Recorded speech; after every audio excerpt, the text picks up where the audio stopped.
Hey everyone, Eric Graney here, and welcome to the 40th episode of the Writ Podcast. On Sunday, voters in France will be voting in the second round of the presidential election that is pitting Emmanuel Macron against Marine Le Pen. It's an important election with implications that will go beyond France. So joining me to discuss this today is Radio-Canada's correspondent in Paris, Raphaël Bouvier-Auclair. Bonjour, Raphaël.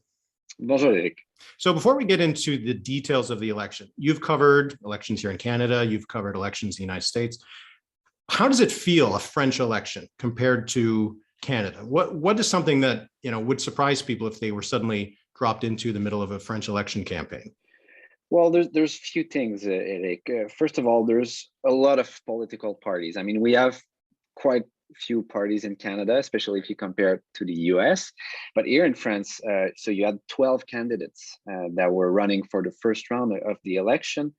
And with the French laws regarding this election, at the end of the campaign, every candidate needs to have the same airtime on TV and radio, which means that you hear the ideas of some candidates that at the end of the day will get 1, 2, 3, 4%.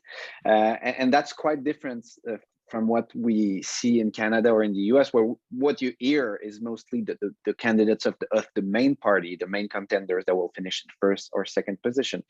And there's also the system in general, the two-round system, that makes it quite interesting. So to explain it quickly, you have all those 12 candidates that are running for the first round, but there's only two that will get to the second round. The two main candidates will get to the second round. All the other are eliminated.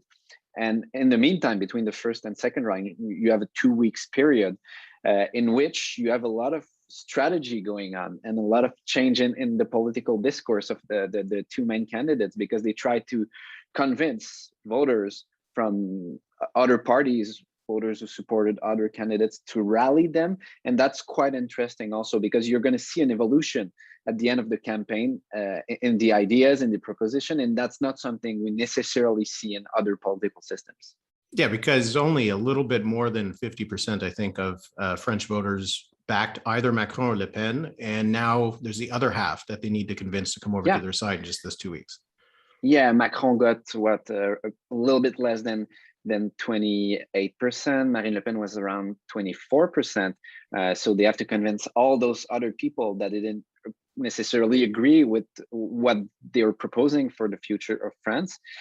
So yeah, that's quite. And what's interesting also is that in that part of the electorate where you have a lot of votes, you have a lot of left-wing voters who don't feel that they're represented in those two main candidates. And that's quite interesting also, because you see now some promises on the left or linked to ecology, environment, that are kind of emerging in the speeches of candidates. And then that's, I think, partly because of that political system. So let's go back a little bit, because now this is Emmanuel Macron going for his second term. And the polls do show him in the lead. The latest polls we saw, still have him at around 10 points, 10, 12 points over Le Pen. But it's not that common for a French president to be the favorite to be reelected, right? It's been a little bit of a while since anybody has been able to win 2 elections in a row. It's been a while. The last president was Jacques Chirac, who left office in 2007. His two successors, Nicolas Sarkozy and François Hollande, from both the right and the left, just got one term at the head of France. In the case of Nicolas Sarkozy, he got beaten in the election by François Hollande, and François Hollande himself was so unpopular in the polls that he decided not to run again. And even before them, you had presidents that were reelected, but also back then what you saw was a system where there was what we call in French cohabitation. So you had a president from one party, but at the end of his term, sometimes it was a government led by a politician from another party. So there hasn't been for a while a French president that has been reelected while he's both controlling the Élysée, so the presidential palace, and also the government. So if Emmanuel Macron gets reelected, it's going to be something that we haven't seen in France for a while. And so that adds obviously to the difficulties he faced, because you see that it's not common. It hasn't been common in the last few years for French voters to back again a president that's trying to get reelected. Yeah, and should mention, I guess, that it's a bit like the American system where you can be the president, but if another party controls the assembly, then it's a bit. It changes the dynamics. Right. It's not exactly like Canada where, if you're the prime minister, you probably have the government as well. So right. The first round results, as you mentioned, Macron had around 28%. Le Pen was a little bit further back. You had Jean-Luc Mélenchon, who was from the left wing. He was just very close behind Le Pen. What were your big takeaways from that first round result? There's a few things. First of all, you just talked, Eric, about Jean-Luc Mélenchon. I think he was the big surprise of this election because of the votes he got. He was not far from Marine Le Pen. He almost got to the second round with 22%. And his voters are going to be quite important in how the election will end up on Sunday. I'm right now in Marseille, in southern France, where Jean-Luc Mélenchon is elected as an MP. So we, in the last 2 days, we walked around the city, talked to voters. There's a lot of Mélenchon voters here. And it's going to be quite interesting to see what they do in the second round. A lot of them are just telling us that they want to stay home. They're not interested in either Macron or Le Pen. Some of them are saying, I think I don't like Macron, but I'm going to go and vote for him because I don't want Marine Le Pen to be president. And there's also, people in the Le Pen campaign who are trying to convince some Mélenchon voters to back Marine Le Pen because, they're saying, you don't like Macron. Why voting again for Macron? Try something new, try something different. So that's also interesting. I mean, Jean-Luc Mélenchon told his supporters not to vote for Le Pen, but polls are showing that, you can have 15, maybe 18% of those Mélenchon voters who could go for Le Pen. So it's going to be quite interesting to see. So that's the first part. I mean, the Mélenchon thing is quite interesting. It's going to be quite interesting on Sunday. The other main takeaway from the election, the first round on April the 10th, was how bad the main traditional parties in France. You had the main traditional right-wing party, which is named Les Républicains, which was the former party of Nicolas Sarkozy, who got under 5% of the vote. They cannot even get their expenses reimbursed, which is local laws here in France. And so the candidate asked the supporters to send money to pay back the campaign expenses. And the scenario is even worse for the Socialist Party, who was in power not too long ago, from 2012 to 2017. That party was controlling government. They got less than the Communist Party of France. The candidate was the Paris mayor, Anne Hidalgo, and didn't work out for her, didn't work out for the party. And a big question is going to be what's going to happen to those main parties that have been governing France for decades now. You see that the political landscape is shifting, changing, and we got the confirmation with that first round of the election. I know it's a different country and a different system, but when you do see the collapse of those traditional parties, the traditional Conservative Party, the traditional, center-left party, are there any broader lessons that you take? Like when I see the results in France, I can almost imagine the election map in Quebec now, where the old parties, the Liberals and the Parti Québécois, are the ones that are quite interesting comparison when you look at the polls right now. And I guess we're going to see next election in Quebec, which is next fall, what's going to happen there. But you see in the polls right now that two parties mainly are not doing well in Quebec, and those are the Parti Québécois and the Parti Libéral, who also have been governing the province for a while. So, there's other factors. It's not the same, as you said, the same political system and everything, but it's quite interesting to see that some new movements are emerging, and the old one, parties that people have been used to for decades now, are having trouble, staying on top of things. So who are the people who are behind Macron and who are the people who are behind Le Pen? it's quite interesting to look at the age, the economical situation of those voters. When you look at the detailed polls of the first round of the election, you see that Macron gets a lot of older voters, and some of the voters that are a little bit richer also. And it's quite interesting because you see that part of the traditional right-wing electorate now is backing Macron, and some of them, quite a lot of them actually, have been backing Macron in the first round of the election. That's why also the Conservative Party, the center-right party, has been doing so bad. Macron got a lot of voice at the beginning of the first round. Marine Le Pen is quite popular outside the city. She's really not doing great, especially in Paris. There's some other cities like here in Marseille, she's doing a little bit better, but not quite as much as what she's doing in northern France, for example, which is a industrial part of France that has been having economic troubles for a while so now. Like a U.S. Rust Belt kind of thing. Or U.S. Rust Belt, or in the UK, the northern UK, the area around Manchester, that's been the red wall that has been backing Brexit there. So that kind of demographic, that kind of geographical area, that's where Marine Le Pen is doing good, and she's doing quite good with the electorate that is age between 35, I think, and 60 years old. So that's quite interesting. And as for the young voters, they're kind of divided between all the candidates. Marine Le Pen get quite of them. There's a few young voters who are voting Macron, but the one that was really popular with youth is Jean-Luc Mélenchon.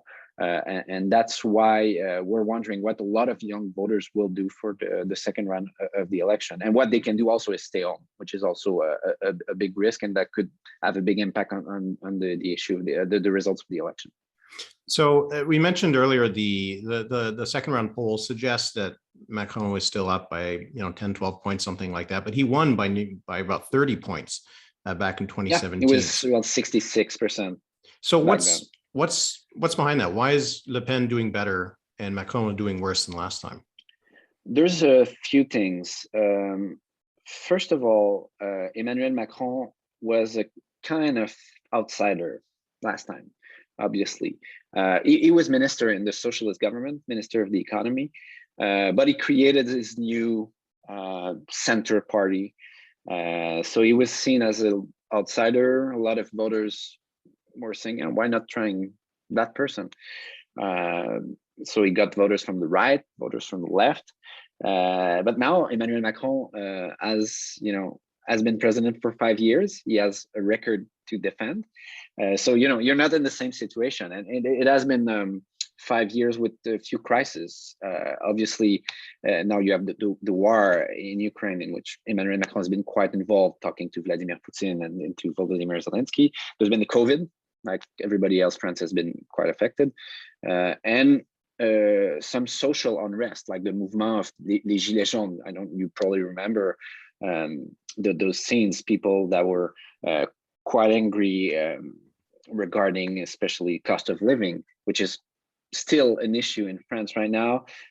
We saw scenes of violence in the streets of Paris back then, and so he is quite unpopular with part of the population.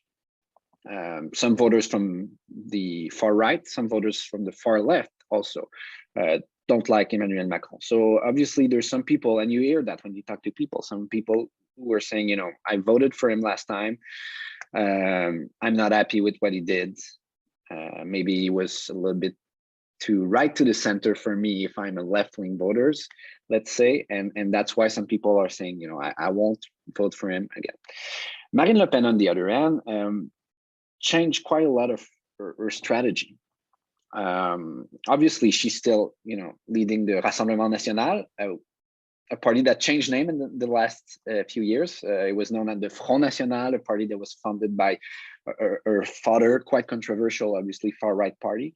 And what she did this year is that she's been doing a quite discreet campaign. We didn't saw her too much on the big national TV shows. She's been traveling a lot in villages and towns across France, and she's also been focusing on the issues linked to the economy and to cost of living, inflations, issues that are really, really important for French people, either from the right or the left. And we haven't been hearing her talking too much about issues like immigration, which can be quite controversial. Of course, we hear it, but she's putting much more attention on those issues linked to the cost of living. And another thing that happened with Marine Le Pen is the emergence of another far-right candidate, Éric Zemmour, who's a polemist, journalist, author, well known in France. He's people have known him for a while because he's been, to a lot of TV shows. So it's somebody that people know a lot, and he tried he ran for president this year. And he was seen as a much more controversial figure than Marine Le Pen. So a lot of observers are saying that, he got all the controversies and the bad press, and she was a little bit under the radar in the meantime. And that can explain, why we've seen her emerge during this campaign. She's also put a little bit of water in her wine in terms of position on the European Union and the euro. Not, before there was talk about the French leaving the European Union, yeah. The Brexit, yeah, but not so much anymore. No, that's right. Well, if you watch the debate on Wednesday night, you would hear Emmanuel Macron saying that basically with all her proposals, with changing EU rules, that would mean basically leaving the EU as we know it. But she's not saying, I want to leave the European Union. She's not saying, we want to do the same as Great Britain. And also she's not talking about, getting the franc back instead of the euro. So it's true that there's been some change in the positions and changes in the image. And I mean, the Rassemblement National, or party, people there have been saying that they've been working on Marine Le Pen image to soften a little bit her image. And that's probably something that helped her to get where she is today at the end of the campaign.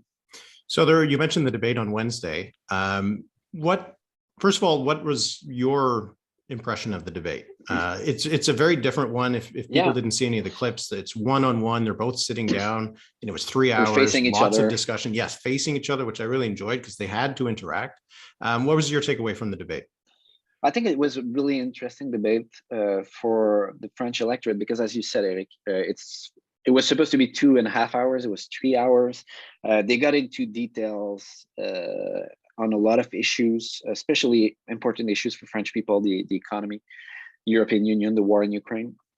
For Marine Le Pen, it was quite an important moment because 5 years ago, it was the same debate. I mean, the two same people were debating each other, and it was a really, really bad night back then for Marine Le Pen. She seemed unprepared. Emmanuel Macron was well prepared back then, and that had a really bad impact for her at the end of the 2017 campaign. So this year, she's been preparing. The last 2 days, we didn't see her too much on cameras doing events. She was preparing for the debate. So it was kind of a different debate. The ambience was different. The tone was different. But I mean, Marine Le Pen was still supposed to be the one who was supposed to attack Emmanuel Macron. And she got attacked a lot by Emmanuel Macron, especially on the issues that can be quite sensitive for her and her party. I think the biggest one is Russia, especially with the international context right now. Her party got a loan a few years ago from a Russian bank. And so Emmanuel Macron, attacked her on this, saying, when you talk about Russia, you talk to your to your bank, and that's something that that we said. That's a quote we saw a lot on the news. She also attacked Macron on a few things, especially on the in the environment, saying that he's kind of hypocrite and everything. So it was an interesting debate. There's I think two things. Marine Le Pen was prepared, but she didn't really we cannot say that she dominated the debate. Macron was still really present, really on the offensive.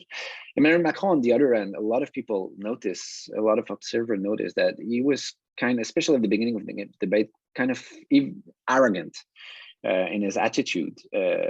Even if, people were saying, yeah, he knows his issues, he knows his files, that's not a problem, but he looked arrogant, and that could be a problem with part of the electorate, because when you talk to some voters, they say what they don't like about Emmanuel Macron is his tone, his attitude, which we saw also in the debate yesterday. So will it change something?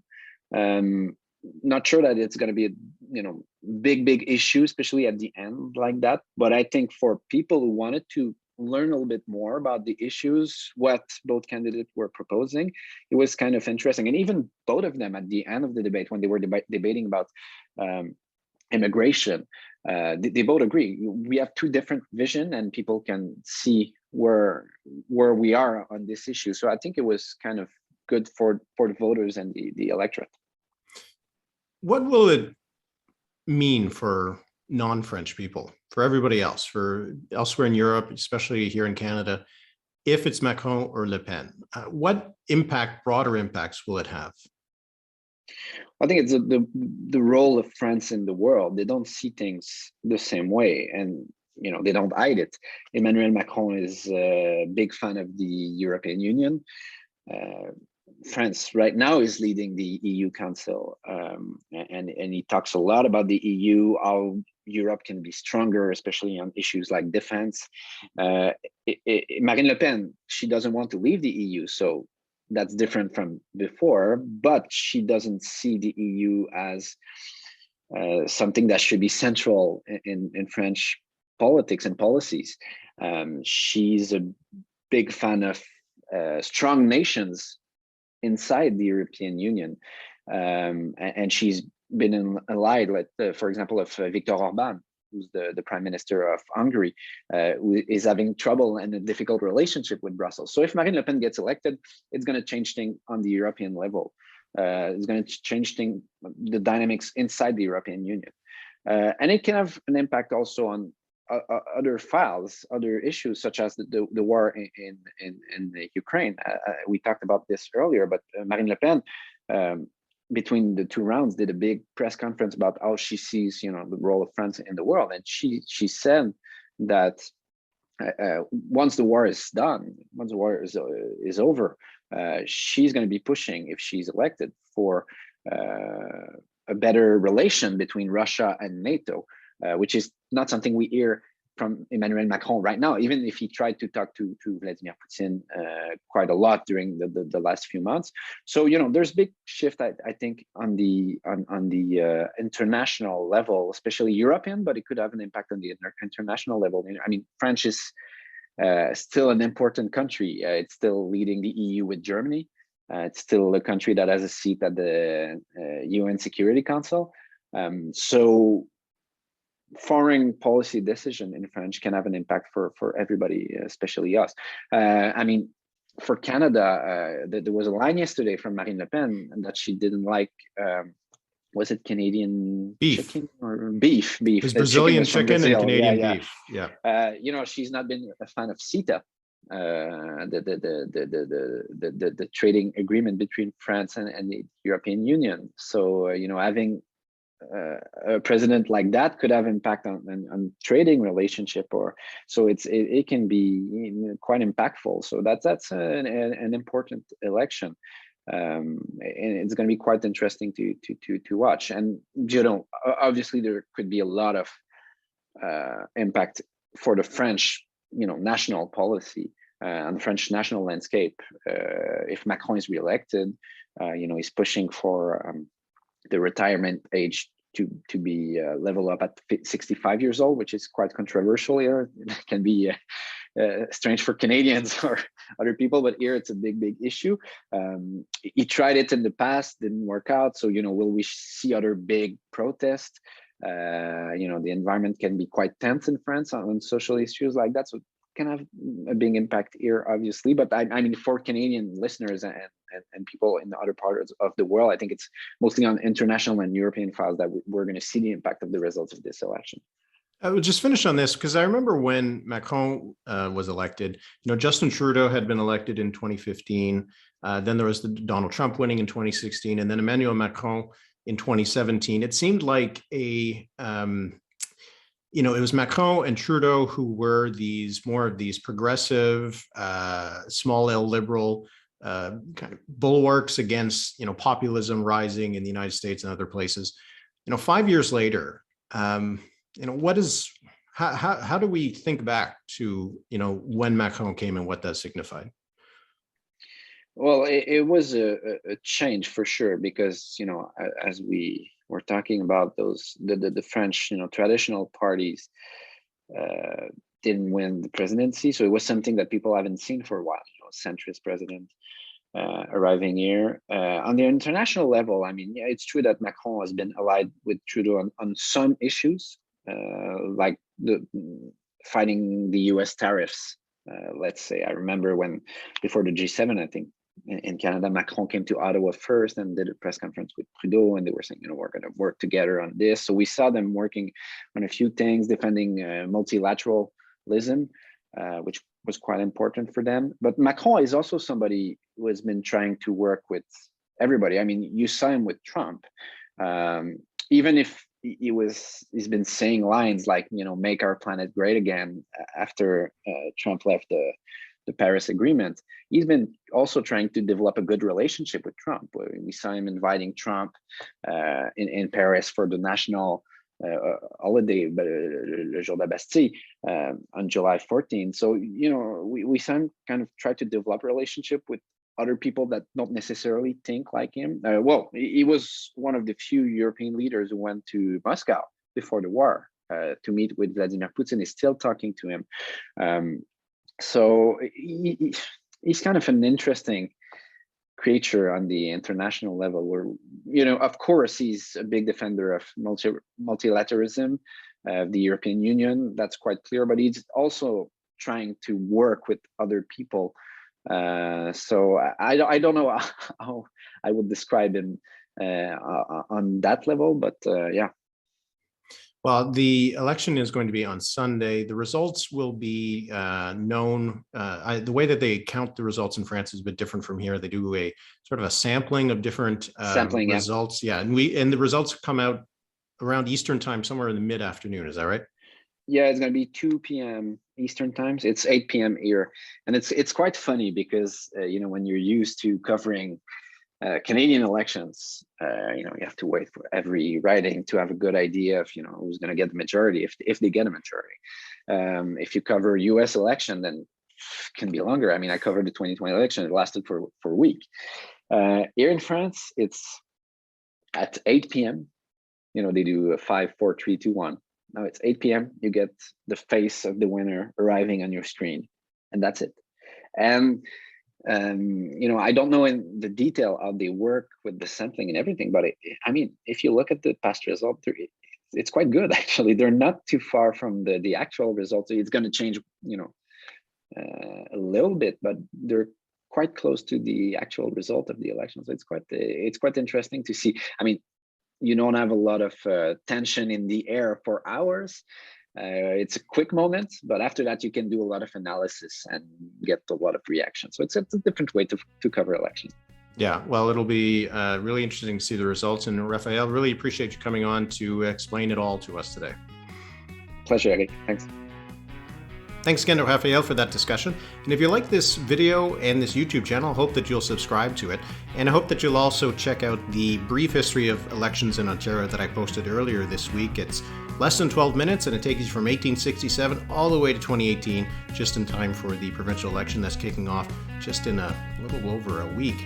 So that's it for this week, and until next time, thanks for watching.